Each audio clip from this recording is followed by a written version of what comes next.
Salam sejahtera untuk kita semua. Izinkan saya untuk mengucapkan salam. Assalamualaikum warahmatullahi wabarakatuh. Waalaikumsalam. Shalom. Shalom. Namo Buddhaya, salam kebajikan.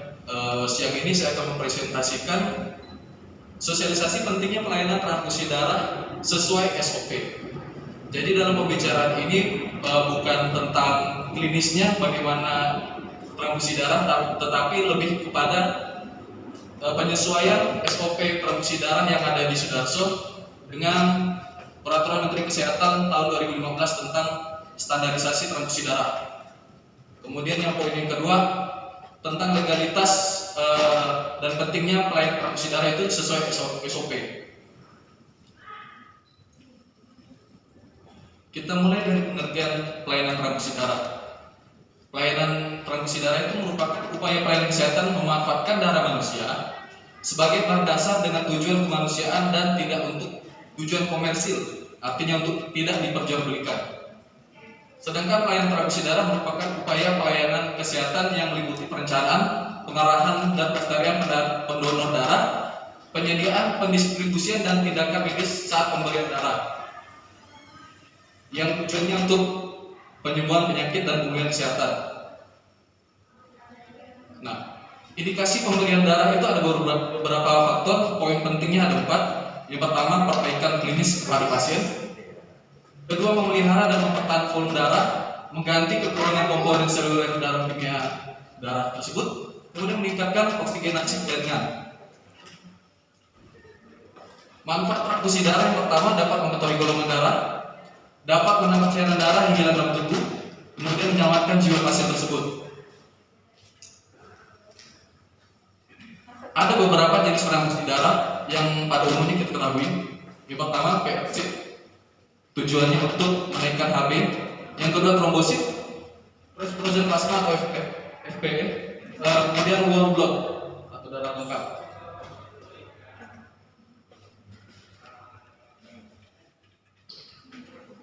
Reaksi transfusi darah yang pada umumnya ketika ditransfusi kepada pasien bisa rasa panas, nyeri dada, warna kemerahan, kemudian bisa juga terjadi syok pada pasien, menggigil, demam, sakit kepala, mual muntah, nyeri pinggang bagian bawah.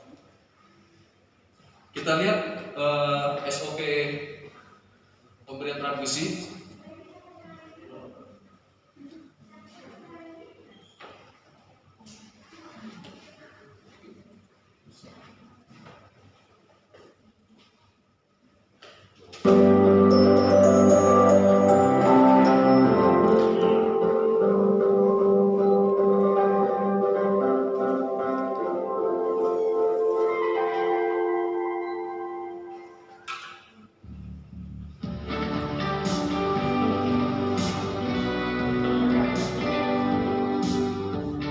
Assalamualaikum warahmatullahi wabarakatuh. Perkenalkan, nama saya Happy dan Sumawati dari Departemen Perawatan Dasar dan Emergensi FKKMK UGM. Pada kesempatan kali ini, saya akan menjelaskan dan mendemonstrasikan proses pengelolaan transfusi darah kepada pasien. Di sini peran perawat sangat penting, tidak hanya pada saat proses pemasangan, tapi juga pada saat proses identifikasi, monitor, dan mengecek apakah ada reaksi yang timbul pada saat proses pengelolaan transfusi darah. Ada berbagai varian produk darah, antara lain whole blood cell, thrombocyte concentrate, red blood cell, dan fresh frozen plasma.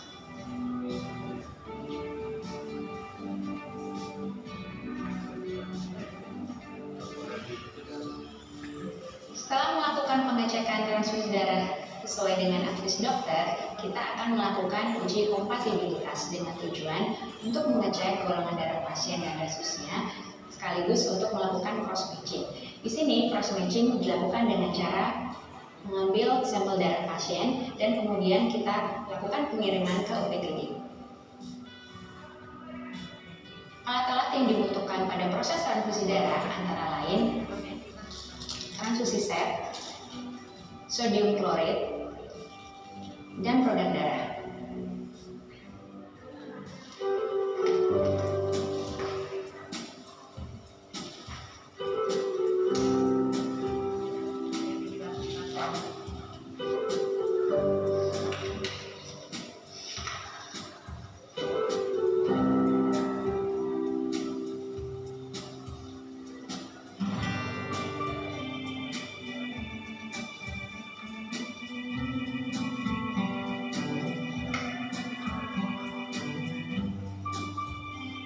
kita akan mengecek nama pasien Hardiansyah, kakak medis 028562788 laki-laki, kemudian golongan darahnya AB, resus positif, kemudian kodenya GE27209. Ya, sudah sama. Ini kita cek lagi.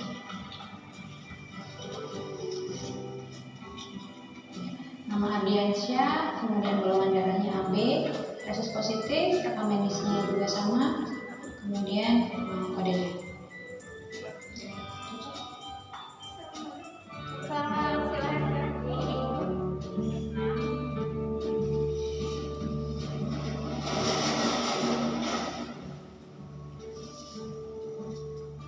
Selamat pagi Bapak, bagaimana kabarnya hari ini? Agak pusing. Oh ya, di sini saya perawat Happy, nanti akan melakukan tindakan ya Pak. Saya coba cek dulu gelangnya. Iya, Bapak namanya Bapak? Tanggal lahir? Oh iya. Jadi nanti saya akan melakukan prosedur transfusi darah. Tujuannya agar HB-nya Bapak naik. Kemarin kan hemoglobinnya sempat turun ya Pak ya. Jadi ini waktunya sekitar 30 menit. Apakah ada pertanyaan dan keluhan? Tidak ada. Kita mulai saja ya Bapak. Saya tutup tirai dulu ya Bapak. Ya Bapak, saya cek suhunya dulu ya. Masih? Oke, bisa dilihat suhunya normal ya Bapak. Iya, 36,7. Oke. Saya tensi ya Bapak.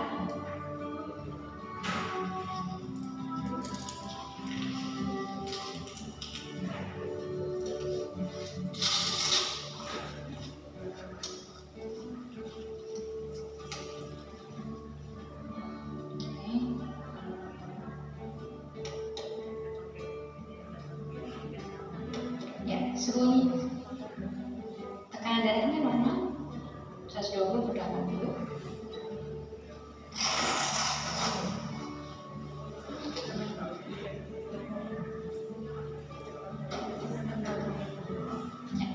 Kita akan melakukan proses transfusi darah ya Pak. Sudah siap? Iya.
Bapak, ini saya bilas dulu ya dengan NaCl.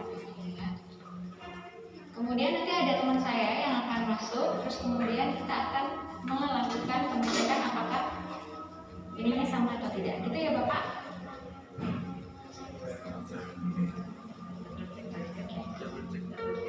Bapak bisa lihat gelangnya. Namanya siapa Pak? Tanggal lahir? RM 02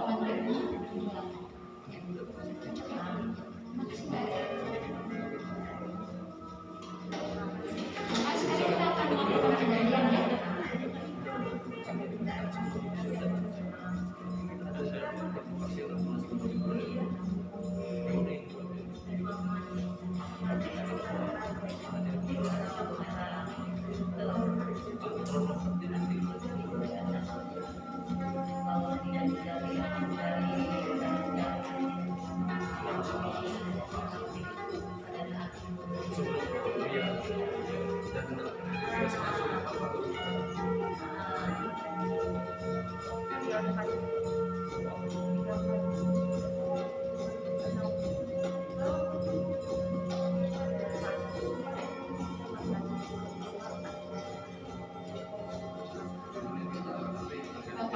nanti kalau Bapak merasa seperti demam, terus menggigil, pusing-pusing, atau merasa kayak gatal-gatal, Bapak bisa lapor ke saya ya. Ini akan saya atur selama 15 menit untuk observasi apakah ada tanda-tanda alergi atau tidak, ataupun ada tanda-tanda yang lain. Begitu Bapak?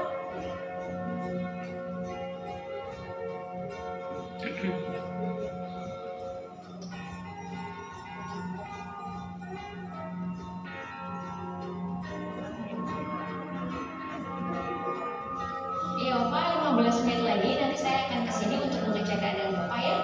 Iya, terima kasih.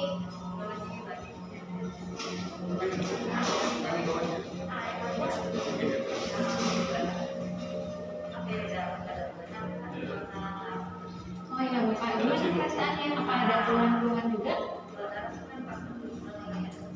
Saya coba cek suhunya ya Bapak. Iya, suhunya 37,1. Iya. Bapak ini saya atur lagi ya tetesannya. Terus nanti kalau ada gejala-gejala keluhan-keluhan seperti pusing, menggigil ataupun alergi, gatal-gatal itu bisa lapor saya ya.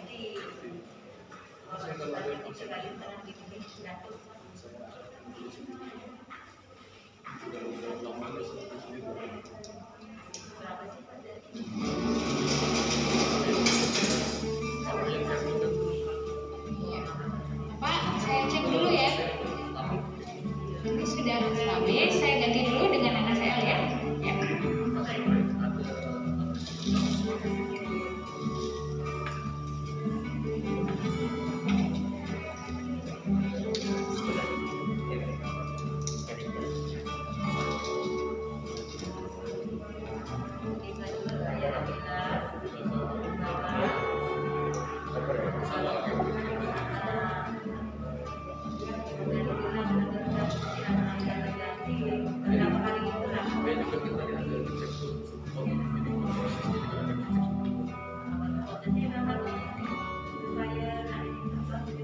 Bapak, prosesnya transfusi sudah selesai ya. Apakah ada keluhan? Tidak ada. Ya, saya mungkin akan kembali lagi sekitar 15 menit untuk mengecek tanda vital Bapak ya Pak. Iya. Terima kasih atas kerjasamanya. Saya tinggal dulu ya.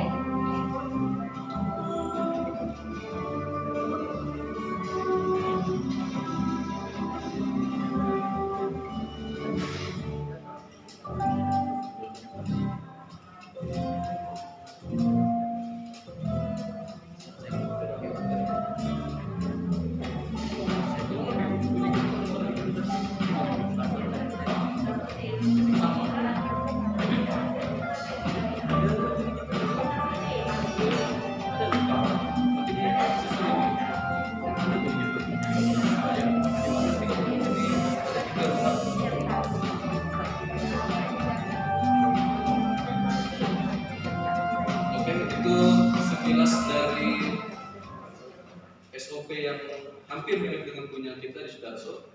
Kemudian saya tampilkan SOP yang sudah direview berdasarkan Permenkes nomor 91 tahun 2015 tentang standar transfusi darah.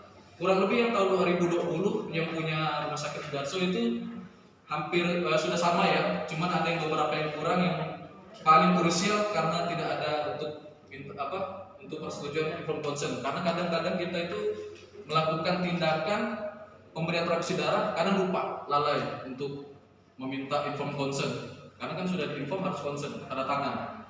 Nah ini sangat krusial, nanti saya akan jabarkan mengapa seperti itu. Kemudian ada ganti set transfusi setiap 4 kali pemberian transfusi atau 12 jam setelah transfusi selesai dan bilang infus macet. Itu hanya penambahan di review yang sesuai dengan Permenkes.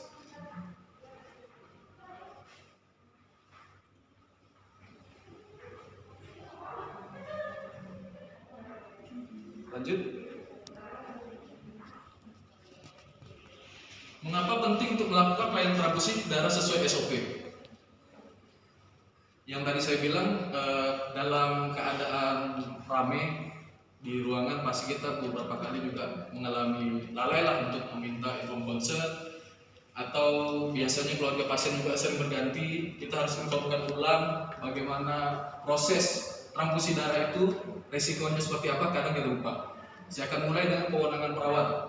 Kewenangan adalah hak untuk melakukan sesuatu atau memerintah orang lain untuk melakukan atau tidak melakukan sesuatu. Jadi merupakan hak untuk melakukan sesuatu atau memerintahkan orang lain untuk melakukan sesuatu.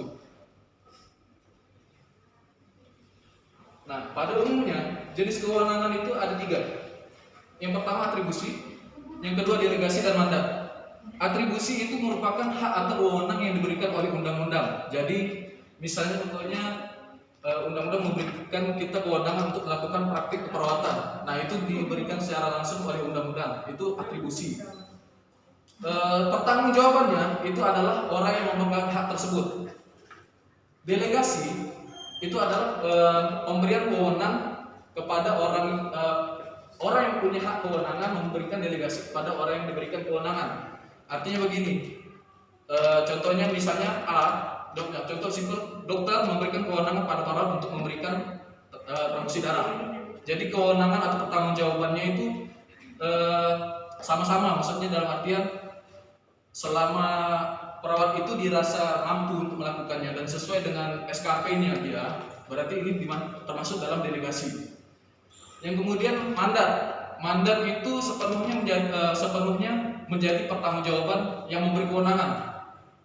Jadi yang memberi wewenang itu tahu bahwa yang diberikan kewenangan itu tidak mempunyai authority atau hak untuk melakukan kewenangan tersebut. Jadi tanggung jawabnya penuh kepada kita. Contoh simpel, perawat menyuruh adik-adik mahasiswa untuk melakukan tindakan, misalnya masang infus, itu juga resikonya tinggi. Ini tanggung jawabnya ke kita. Kemudian di mana sih letak kewenangan profesi perawat itu? Balik lagi ke Undang-Undang Keperawatan 38 2014. Menjelaskan perawat yang dimaksud perawat itu ada 2. Yang pertama D3 keperawatan dan nurse keperawatan. Itu ada di undang-undang kita yang 2014. Kemudian letaknya tugas dan wewenang perawat itu ada di Permenkes 26 2019 yang terbaru tentang peraturan pelaksanaan Undang-Undang 38 tahun 2014. Jadi dari poin A sampai D ini merupakan kewenangan atribusi. Jadi yang diberikan oleh undang-undang kepada seorang perawat.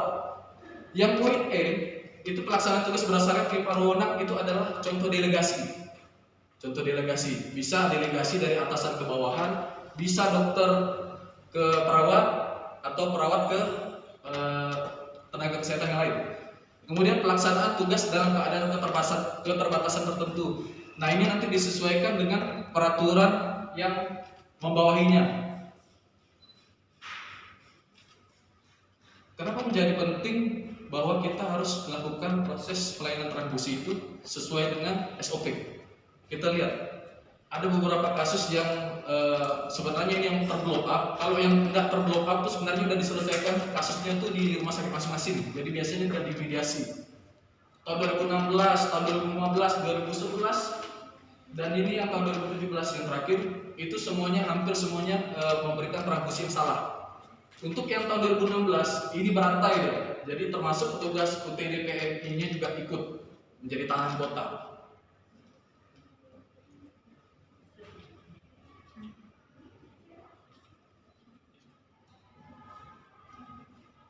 Nah, mengapa menjadi penting juga untuk kita lakukan? Karena menurut Undang-Undang Rumah Sakit tahun 2009 bahwa tenaga kesehatan wajib melakukan proses pelayanan harus standar profesi dan SOP rumah sakit.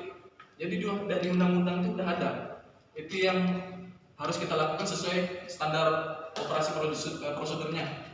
Kemudian penerapan sanksi tersebut, pada umumnya kita bisa terkena sanksi apabila kita melakukan kelalaian. Itu ada 3. Pertama administrasi, pidana, dan perdata. Perdata dulu baru pidana.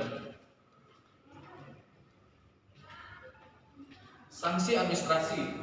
Nah, ini teman-teman kemarin kakak-kakak abang-abang kita juga diminta dari Unpar untuk mengisi form ya, kelengkapan STR, SIPP kita. Nah, ini akun sharing ini penting karena sebagai perawat yang diakui di Republik Indonesia, kita wajib memiliki STR dan SIPP. Fungsinya apa? Fungsinya untuk bentuk perlindungan. Kalau misalnya lah ya, jangan sampai kita kena kasus. Nah, ini salah satu bentuk perlindungan kita tuh dimulai dari adanya STR dan SIPP yang masih berlaku. Kalau STR-nya masih berlaku, kalau SPP-nya masih berlaku, tapi STR-nya nggak berlaku, udah habis, otomatis SPP-nya berlaku. Kalau sekarang ya yang di atas tahun 2018 itu udah menyesuaikan dengan STR berlakunya Ibu ya, udah menyesuaikan. Jadi kita harus cek STR kita sebagai perawat yang terregistrasi. Nah, ini ada di Undang-Undang Keperawatan tahun 2014 bahwa sanksi administrasi ini berupa teguran secara lisan, peringatan tertulis, denda administrasi atau sampai pencabutan izin. Nah, ini berantai dia. Bisa dari kasusnya bisa naik dari rumah sakit, naik ke komite keperawatan, nanti terus naik sampai ke ini ke komite tenaga kesehatan Indonesia. Kemudian sanksi perdata. Nah, sanksi perdata itu ada di Kitab Undang-Undang Hukum Perdata pasal 1365 yang menimbulkan kerugian. Kerugiannya seperti apa? Contohnya melakukan pelayanan saat paksaan transfusi darah sehingga mengakibatkan pasien menderita reaksi alergi atau sampai kehilangan nyawanya. Tapi ini harus dibuktikan bahwa itu betul-betul perbuatan dengan kesalahan atau kelalaian. Nah, maksud apa untuk bilang kita harus concern terhadap inform concernnya, minta inform concernnya? Karena ini membuktikan kita tidak mempunyai kelalaian, itu salah satunya adanya inform concern. Kemudian ada sanksi pidana, ini yang udah final sekali. Ini ada di Kitab Undang-Undang 359 Hukum Pidana. Itu paling lama 5 tahun. Barang siapa karena kealpaannya menyebabkan matinya seorang, diancam pidana 5 tahun atau kurungan paling lama 1 tahun. Cuma karena kita mempunyai undang-undang tenaga kesehatan dan undang-undang keperawatan, nah ini dia paling lama nih 3 tahun. Untuk yang ringan yang berat, ini kelalaian yang mengakibatkan kematian 5 tahun, itu tuntutannya. Jadi kalau misalnya ada pertanyaan, bisa nggak kira-kira semua tuh berjalan barengan? Maksudnya tuntutan administrasi, perdata, pidana bisa. Jadi bisa saja berbarengan atau bisa salah satu, tapi biasanya diselesaikan di rumah sakit dengan mediasi pada umumnya. Sekilas tentang sosialisasi pentingnya pelayanan transfusi darah sesuai SOP. Mohon maaf bila ada kekurangan dan penyampaiannya. Bila ada salah, saya ucapkan terima kasih. Ada tambahan Bu? Atau ada pertanyaan seputar mengapa alasan, atau pertanyaan bebas deh. Adik-adik mahasiswa boleh tanya. Boleh deh. Siapa namanya? Assalamualaikum warahmatullahi wabarakatuh. Waalaikumsalam. Kenalkan, nama saya Rian. Saya mahasiswa profesinas dari Poltekkes Pontianak. Tadi kan presentasinya menyinggung masalah jenis keperawatan ada 2 tadi kan? Yep. Yang ketiga sama profesinas. Untuk melakukan tindakan itu kan yang 2 itu yang diakui kan? Ya. Bagaimana kalau dia seorang perawat di gelombang 4 tetapi dia memiliki SIP dan STR, apakah dia bisa melakukan tindakan tersebut? Oke. Terima kasih. Terima kasih. Pertanyaannya bagus ya. Pertanyaan apabila itu perawat yang D4. Ya. Nah, itu juga yang menjadi isu ya. Waktu saya masih di Jogja itu, kita tuh nggak bisa upgrade karena masihnya ada D4 ini. D4 ini kalau menurut keputusan menteri yang terbaru itu disetarakan dengan S1 karena dia ada profesionalsnya. Jadi selama dia ada STR atau SIP, dia termasuk perawat juga. Jadi it's okay, nggak ada masalah. Cuman untuk teman-teman mahasiswa, kita berbeda dengan teman-teman koas.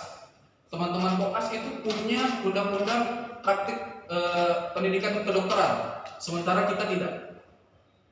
Jadi mereka yang koas itu lebih aman untuk melakukan praktik di rumah sakit. Nah, bagaimana perlindungan teman-teman nurse yang masih praktik profesi? itu berdasarkan perjanjian antara institusi pendidikan dengan institusi rumah sakit. Jadi berdasarkan perjanjian biasanya perlindungannya itu. Kira-kira begitu jawabannya? Terima kasih. Ada pertanyaan lain atau ada yang kurang jelas? Boleh ditanyakan. Abang-abang, kakak-kakak boleh. Akon cuma sharing ya ilmu akon. Ya bu.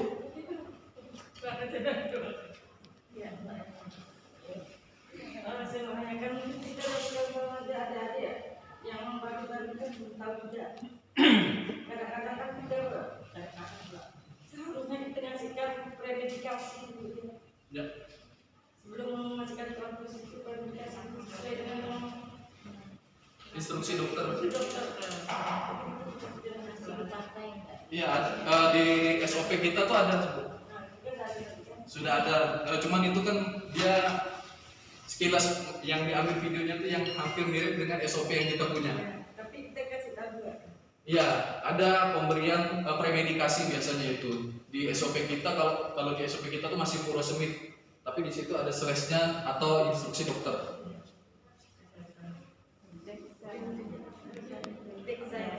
Biasanya Dexa juga. Kalau di SOP kita masih furosemid. Mungkin nanti kita bisa diperbaharui lagi evaluasi. Ada pertanyaan lain atau melengkapi? Cukup? Kita sharing aja ya. Ya, siap. Saya mau nanya, tadi kan ada kalau pemasangan transfusi itu setiap berapa kali penggantian transfusi setnya? Di situ tadi ada dijelaskan per 12 jam. Ada setiap kali pemberian transfusi darah atau setiap 4 kantong transfusi baru ganti. Nah, tadi dijelaskan, terus yang kita bisa pakai di rumah sakit ini yang mana? Nah, untuk yang review yang SOP ini sesuai dengan Permenkes 2015 Bang, tentang standar pemberian transfusi itu, ini Alfon masih tahapnya rekomendasi, jadi masih bisa diubah. Jadi kemarin kan dengan gubernur kita review lagi SOP-nya ini. Kalau di Permenkes itu dia tiap 4 kali pemberian atau 12 jam setelah pemberian terakhir diganti set infusnya, atau ini kalau infus macet kita ganti. Jadi balik ke SOP pemasangan infus. Seperti itu. Jadi ini tahapnya masih direkomendasi untuk pembaruan SOP. Sebab kadang-kadang di ruangan beda-beda tuh. Betul. Setiap pemasangan pemasangan transfusi darah, selang infus transfusinya harus ganti baru. Nanti kalau misalkan pasien itu dapat 1004 kantong nih, berarti 4 kali penggantian selang transfusinya. Itu kalau di lapangan, kalau di ruangan kita nggak tahu. Kadang-kadang tuh biasanya kalau selama selang transfusi setnya di waktu pemasangan awalnya itu masih bagus kelihatannya, masih bersih, masih bersih gitu, nggak ada masalah. Biasanya diteruskan ke kolom yang berikutnya. Tergantung juga nih kadang-kadang di lapangan. Betul. Tergantung sikon lah ya. Makanya ini juga termasuk artnya perawat seperti itu. Iya. Makanya tidak ada kata dan. Kalau ada kata dan di SOP itu akumulasi. Makanya ada atau 4 kali pemberian atau 12 setelah transfusi. Jadi ini belum rigid ya Bang. Belum sah. Bentuknya masih rekomendasi. Tapi kalau di ruangan tuh biasanya setiap pemberian satu kolom diganti karena mencegah selang yang kotor, terjadi sumbatan atau semacamnya. Tetap kita ganti. Tapi tergantung sih, soalnya kan makan biaya juga ya banyak kerjaan juga. Betul. Cuma gitu kita pengen tahu tuh sebenarnya teorinya yang mana yang bisa kita pakai. Itu nanti tergantung dari rumah sakit. Kalau juga. misalkan 4 kantong kita pakai 1 selang itu kotor pasti Iya, kotor tuh di saringannya yang kotor berpenjam. dan tetesannya tidak stabil tuh pasti. Biasanya tuh tetap idealnya tuh biasanya 1 atau paling banter 2 kantong ganti. Kesepakatan mungkin Betul. mungkin dibuat satu kesepakatan kerja sehingga terbentuklah satu standar yang operasional prosedur Ya. yang memang bisa dipakai kita semua. Jadi kita nggak, misalnya betul ruangan ini berbeda, Beda. ruangan itu berbeda, sedangkan kita satu atap. Jadi nanti dibuatlah ya dengan adanya ini memberikan gambaran seperti ini, kita mulai menganalisis betul. Bisa aja bisa 2 kali, bisa pakai yang 4 kali. Ini maaf sedikit inilah ya, karena memang perlu juga diperhatikan sama-sama lah ya, diperhitungnya ya gubernur ya, supaya nanti bisa kesepakatan untuk membentuk kesepakatan itu untuk membuat satu standar yang benar. Jadi nggak berbeda, ruangan arwana berbeda dengan luar pada satu ini, juga mungkin bikin SOP berbeda ruangan, sedangkan itu satu rumah sakit. Ini tuh ya masukan gitu. Makasih Bu. Ada yang lain?